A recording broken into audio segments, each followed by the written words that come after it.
Are you enjoying the dance, Mr. Darcy? Very much. It's your turn to say something, Mr. Darcy. I talked about the dance. You should make some kind of remark about the size of the room or the number of couples. I will say whatever you wish me to say. Very well, that remark will do for present. Perhaps by and by I may remark that private balls are pleasanter than public ones, but not yet. You talk by rule, then, when dancing? One must arrange the conversation so as to have the trouble of speaking as little as possible. Are you consulting your own feelings, or do you imagine that you're gratifying mine? Both. I see a resemblance in the turn of both our minds. We are each of a taciturn, unsocial disposition, unwilling to speak, unless it be to say something that will amaze the world. Mr. Wickham was talking of you the other day. I see he's not here tonight.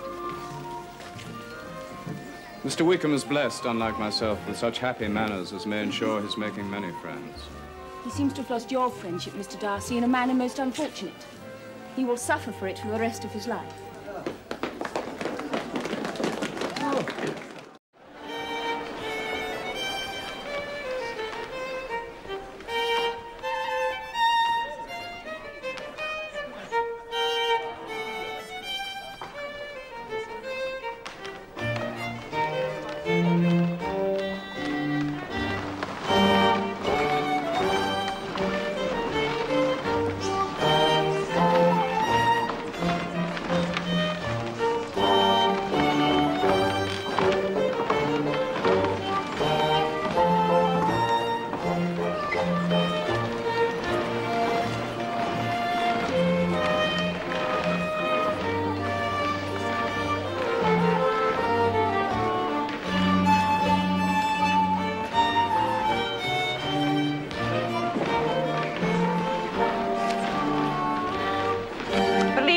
Some conversation, Mr. Darcy.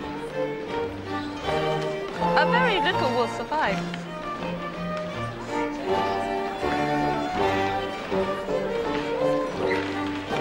You should say something about the dance, perhaps. I might remark on the number of couples.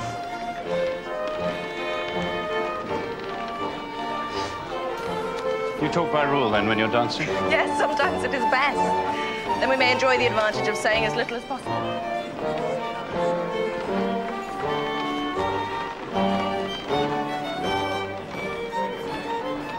Do you consult your own feelings in this case, or seek to gratify mine?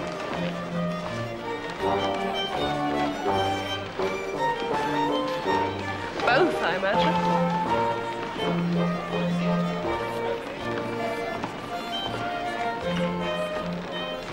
We're each of an unsocial, taciturn disposition. I'm willing to speak unless we expect to say something that will amaze the whole room. This is no very striking resemblance of your own character, I'm sure.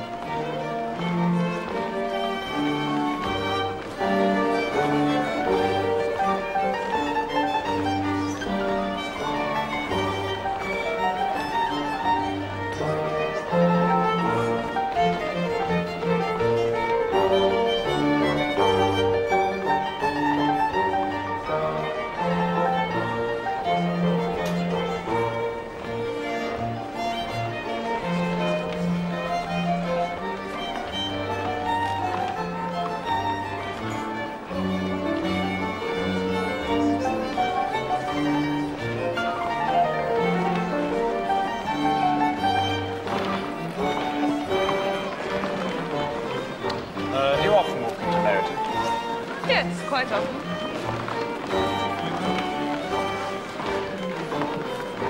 When you met us the other day, we'd just been forming a new acquaintance.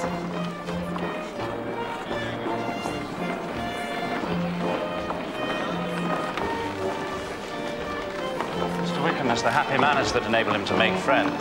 Whether he's equally capable of keeping them is less certain.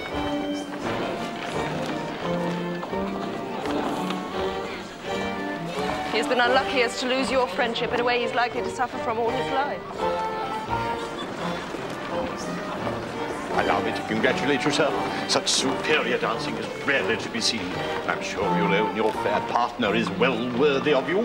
I hope to have this pleasure often repeated, especially when a certain desirable event takes place. Eh, Miss Lizzie? What congratulations will then flow in? Sir, I think... Nay, I understand. I'll not detain you one moment longer from your bewitching partner, sir. With pleasure, sir. Capital, capital.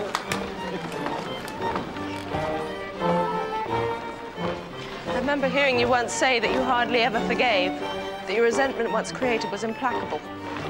You are very careful, are you not, in allowing your resentment to be created? I am.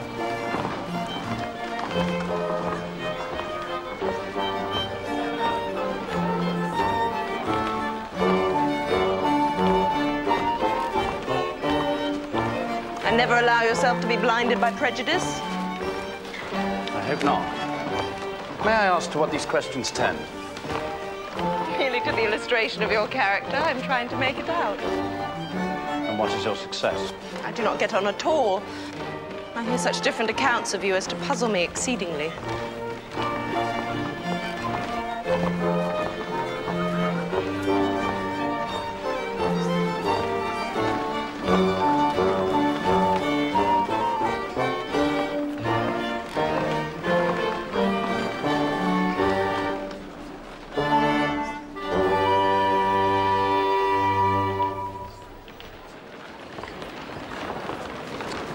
I wish, Miss Bennet, that you would not attempt to sketch my character at the present moment. I fear the performance would reflect no credit on either of us. And if I don't take your likeness now, I may never have another opportunity. I would by no means suspend any pleasure of yours.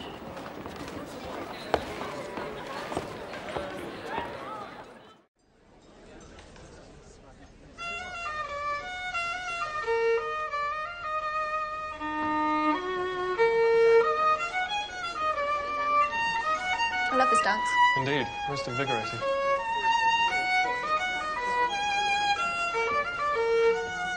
It is your turn to say something, Mr. Darcy. I talked about the dance. Now you ought to remark on the size of the room or the number of couples. I'm perfectly happy to oblige. Please advise me of what you would like most to hear. That reply will do for present. Perhaps by and by I may observe that private balls are much pleasanter than public ones. For now we may remain silent.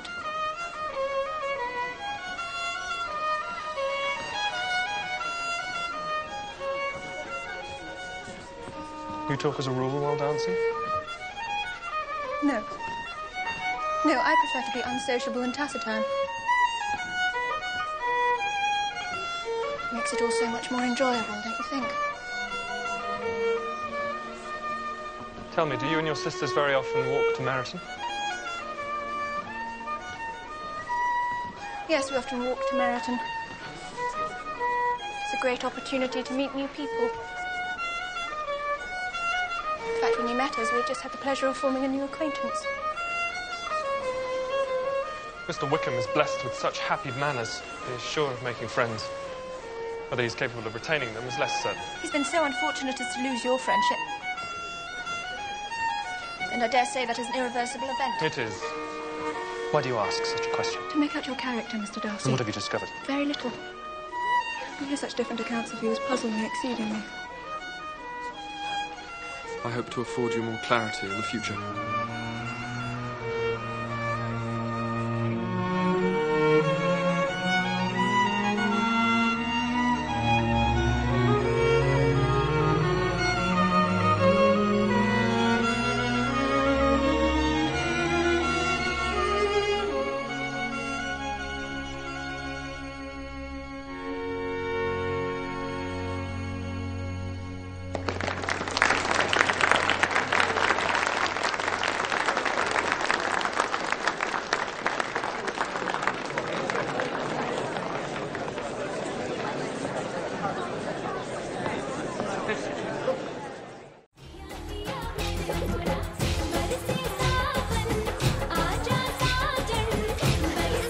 Lalita and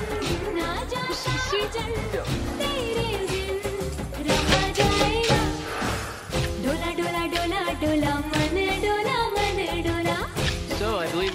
house for dinner tomorrow night. Alvaro said your father invited us all. Can't wait. Surprised to see your old friend Johnny. I was so much surprised and disappointed. He's staying with us. My family really like it. Oh yeah, everyone loves Wickham. Makes friends easily. It loses them just as quickly. And what about you? Are you a loyal friend? What are you talking about? I've heard so many things about you, Darcy. I really can't seem to figure you out. Well, maybe you shouldn't listen to everything you hear. You should, Tom. After all the rubbish you said about arranged marriages, I can't believe your mother's arranging yours.